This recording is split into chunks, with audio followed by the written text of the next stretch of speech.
Hello everyone, how are you doing? This is MD Tech here with another quick tutorial. In today's tutorial, I'm going to show you guys how to temporarily resolve if you're coming across an issue on Google Chrome or another Chromium browser that says that these extensions or this extension are no longer supported.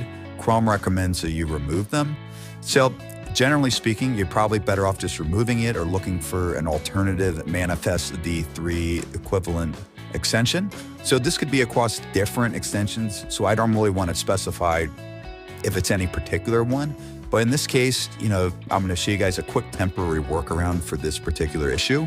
So what you would do, and I actually found this on a Chrome web support information page, I guess. So if you scroll down here, actually on this support page, there's a way to temporarily enable the extension.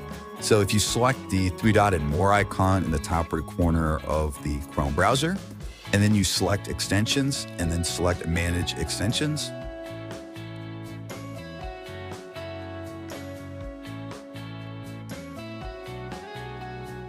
You can toggle it on. So if you just click inside your little oval, you can turn it on by selecting the turn on option up at the top, and that'll temporarily re-enable it.